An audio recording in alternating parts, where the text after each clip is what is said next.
ගරු නියෝජ්‍ය කතානායකතුමනි අපි විශේෂයෙන්ම දැන් මේ යෝජනාව සම්බන්ධව මේ කතාවේදීත් නොයෙකුත් කතාවල් මතුවුණා. අපි ඊයේ දැක්කා දහවල් පෙරවරුවේ වැලිගම ප්‍රාදේශීය සභාවේ සමගි ජන බලවේගයේ සභාපති ලසන්ත වික්‍රමසේකර මැතිතුමාව මහ දවල් ඔහු රාජකාරියේ ඉන්නකොට ඔහුගේ මහජන දිනය පවත්වනකොට ඔහුගේ කාමරයට ඇවිල්ලා ඔහු ස්වයංක්‍රීය දිනියවි වලින් ඔහුව ඝාතනය කළා. ඔහු ඒ ඝාතනය කළේ ඔහු മന്ത്രിවරයෙක් හා සභාපතිවරයෙක් හැටියට ඉන්නකොට තමයි. ඒතකොට දැන් මේ ඝාතනය තුල අපිට පේන හොඟක් දේවල් තිබෙනවා. අපි දැක්කා මේ ඝාතනය සිදු වුණාට පස්සේ මේ ආණ්ඩුවේ ඉන්න ආරක්ෂක එහෙම නැත්නම් මහජන ආරක්ෂක ඇමතුමා පාර්ලිමේන්තුවට ඇවිල්ලා කතාව පටන් ගත්තේ පාතාලේ. එතුමා ඇවිල්ලා සාමාන්‍යයෙන් ශිෂ්‍ය සම්පන්න සමාජයක නම් මිනිස්සෙක් ඝාතනය වුණාම ඉස්සලාම ශෝකය පළ කරලා තමයි කතාව පටන් ගන්නේ. නමුත් තමුන්නාන්සලා ළඟ අඩුම ගානේ ඒ ශිෂ්‍ය සම්පන්න ගතිගුණයවත් තිබුණේ නැහැ. තමුන්නාන්සලා ළඟ තිබුණේ ගතිගුණය තමයි පටන් ගත්තේම එතුමා පාතාලේ කියලා හංවඩු ගාගෙන කතා කරලා ඒ විතරක් නෙමෙයි ඒ ඝාතනයේ සාධාරණය කළා. ඒක තමයි භයානක තත්ත්වය. මම ලැජ්ජ වෙනවා. ඔබතුමා වගේ ඇමතිවරයෙක් එක්ක මේ පාර්ලිමේන්තුවේ වාඩි වෙලා ඉන්නේ ගැන. ඔබතුමා ඇවිල්ලා මේ ඝාතනයේ සාධාරණය කළා. ඔබතුමා ඇවිල්ලා කතා කරේ ඒ ලසන්ත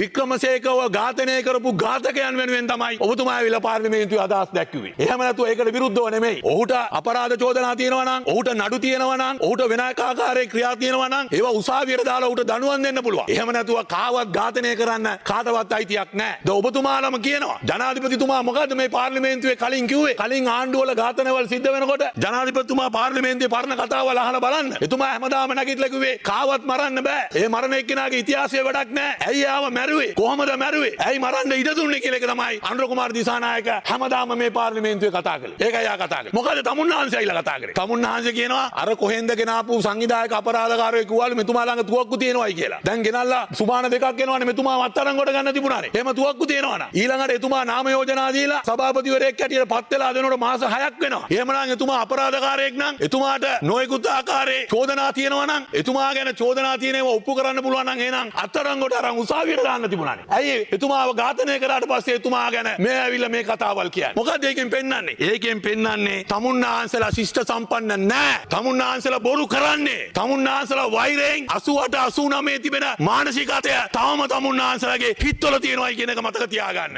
ඒකයි ඒ ඇමතිතුමා ඇවිල්ලා එළියට දැම්මේ. අර 88 89 ඒ මානසිකත්වය. මොකද්ද වෙන මොකද්ද එතුමා කිව්වේ? එතුමා කිව්වේ ඒක තමයි එතුමා කිව්වා. එතුමා ඊළඟට එතුමා අපි අහන දේ තමයි ඒ සභාපතිතුමා මාස 6ක් හිටියා. නාම යෝජනා දීලා මාස 3ක් හිටියා. සභාපති වෙලා මාස 3ක් හිටියා. එහෙම වැරදි කරලා තියෙනවා නම් අත්අඩංගුවට අරගෙන උසාවියට ඉදිරිපත් කරන්න තිබුණා. එහෙම නැතුව එතුමාව ඝාතනය කරන්න අවශ්‍ය පරිසරය තමුන්නාන්සේ හැදුවයි කියන සැකය අපිට තියෙනවයි කියන එක මම තමුන්නාන්සේට කියන්න කැමතියි. තමුන්නාන්සේ වග කියන්න ඕනේ. මොකද තමුන්නාන්සේගේ ඊයේ කතාවෙන් අර කතාවක් තියෙනවානේ හොරාට කලින් කේල් කන්න වැටපැන්න කියලා. අන්න ඒ වගේ කතාව තමයි ඊයේ ඇමතිතුමා ඇවිල්ලා කතා කරේ. හොඳට මතක තියාගන්න. හොරාට කලින් කේල් කන වැටපැන්නා. තමුන්නාන්සේ ඊයේ ඇවිල්ලා ඝාතනයේ සාධාරණය කළා. ශිෂ්ට සම්පන්න සමාජයක ඕක බලාපොරොත්තු වෙන්නේ නැහැ. ගරු ඇමතිතුමනි ශිෂ්ට සම්පන්න සමාජයක මිනිහෙක් මරුණා නම් ඒ මොන අපරාධකාරයක් වුණත් ඒ මිනිහාගේ මරණයට අපි ගෞරව කරනවා. ඒක තමයි ශිෂ්ට සම්පන්න සමාජය. තමුන්නාන්සලා ආවේ ලස්සන රටක් හදන්න. පෝසත් රටක් ලස්සන ජීවිතයක්. ශිෂ්ට සම්පන්න රටක් හදන්න. ජනාධිපතිතුමා හැමදාම කතා කළේ අලුත් සංස්කෘතිය.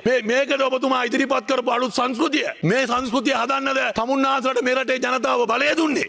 එතකොට ඒ සංස්කෘතිය තමයි තමුන්නාන්සලා 2005 බලයට ගෙනාපු අය මේ අවුරුදු 10ක් 15ක් ගෙනාපු සංස්කෘතිය තමයි තමුන්නාන්සලා මේ ඉස්සරහට ගෙනියලා තියෙන්නේ. දැන් තමුන්නාන්සලා අර ඊයේ කතාවත් එක්ක තමයි අර කැලෑ නීතිය. තමුන්නාන්සේ ඇවිල්ලා කැලෑ නීතිය වෙනුවෙන් පෙනී හිටියා. තමුන්නාන්සේ කැලෑ නීතිය ඊයේ ආරක්ෂා කළා. තමුන්නාන්සේ ඇවිල්ලා ඇමතිවරයෙක් හැටියට අඩුම ගානේ පාර්ලිමේන්තුවට කියන්න තිබුණා මේ ඝාතනය කරපු අය කවුද? ඒ වාර්තාවල අපි හොයනවා. වහාම අපි අත්අඩංගුවට ගන්නවා. මේ පිළිබඳ නීතිය ක්‍රියාත්මක කරනවා කියන එක ඊයේ නීතිය ඇමතිවරයාගේ කටින් ආවේ නැහැ. නීතිය පිළිබඳ ඇමතිවරයා ඇවිල්ලා ඒ මැරිච්ච මිනිහයාගේ ඉතිහාසය කිව්වා. ඒ මැරුණුන්ව අල්ලන එක නෙමෙයි කතා කරේ. මරපුන්ව අල්ලන නෙමෙයි. මැරිච්ච මිනිහයාගේ ඉතිහාසය කිව්වා. ලැජ්ජ වෙන්න ඕනේ. ලැජ්ජ වෙන්න ඕනේ ජනාධිපතිතුමනි. මේ වගේ ඇමතිවරු පත් කරාට ලැජ්ජ වෙන්න.